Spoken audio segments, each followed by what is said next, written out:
This is Eyewitness News, the news leader, with Diana Williams and Sade Bedouinois, and Lee Goldberg with the exclusive AccuWeather forecast. Now, Eyewitness News at 5. This is an Eyewitness News special presentation, the Economic Crisis Survival Guide.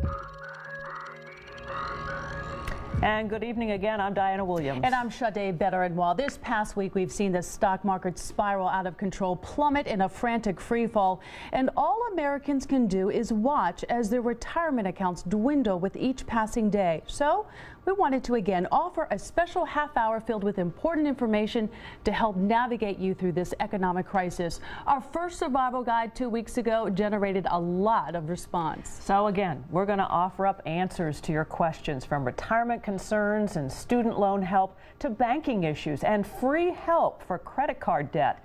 We have a team of Eyewitness News reporters that are all around the tri-state area. We also have an investment advisor who's going to answer your questions via a live web chat on our website. We've got Jeff Pegues. He's in the newsroom right now. Jeff, tell us what's going on. Well, the web chat is underway right now. It's happening at 7online.com. It's really easy to do if you're not web savvy. Just log onto the website and you'll see economic crisis right there.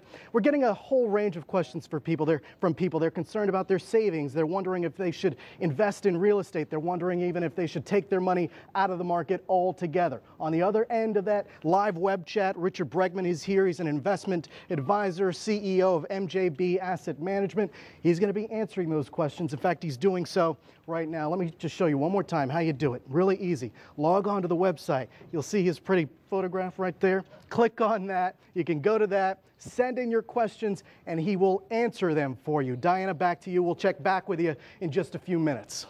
Okay. Thank you, Tim. We do have a lot more ahead on our Economic Crisis Survival Guide. Coming up next, our investment advisor is going to join us right here in the studio to answer your financial questions. Plus, in credit.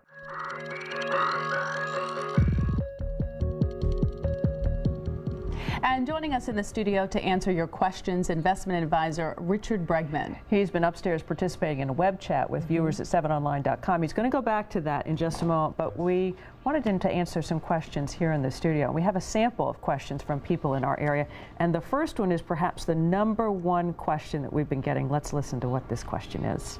My name is Gregory Dobson, and I want to know, what should I do about my 401k? Should I take it out? Should I keep it? Should I reinvest it? Or what should I do?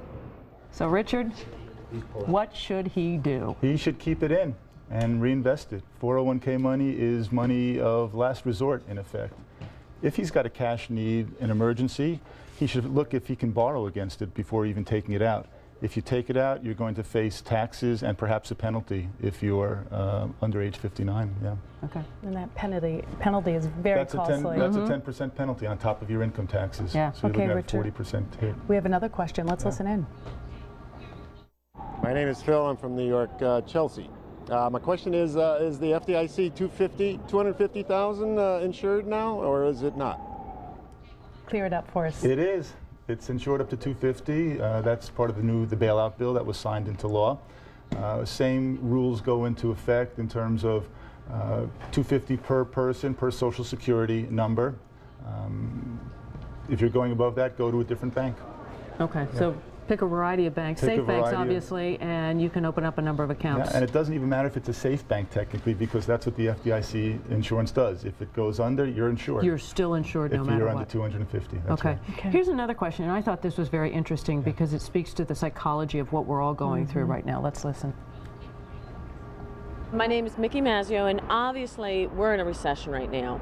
So what point is this recession, are we going to actually call this recession we're in? When does it actually shift to a depression?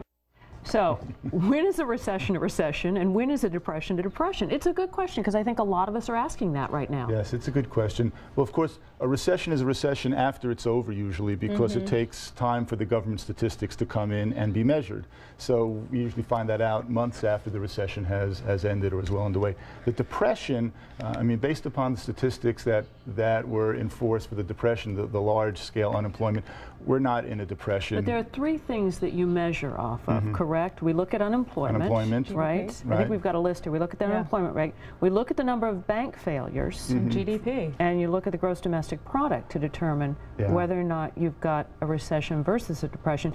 And a recession is based on 2 quarters. 2 quarters of negative growth or contraction in the numbers in the GDP. Yeah. So we might be there, but we don't know yet. That'll come in afterwards. And those numbers that we showed on the screen, unemployment is 6% versus 25% or thereabouts in the Great Depression. The number of bank failures was 9 so far this year, I believe, and I don't know how many went out. And what was the last one? GDP. Yeah. It's flat. It's not even negative yet. So we have that psychological factor going. That's correct. Well, let's listen to our next question. Hi, I'm Michelle Tuchinski from Melville, Long Island, and my question is, I have 2 children close in age. They'll both be in college at the same time, and I'd like to know how to invest for my children's college fund. Really good question, certainly in these times. That's what a great do you do? question. Well, you save any way you can, but there are vehicles out there, and the most popular one is the 529 plan. Every state has it. It's a tax-advantaged way to put money away for your kids for college, and that's your first spot. You can go to websites, you can Google it, and you'll find a college savings plan for your state. New York State has a terrific one.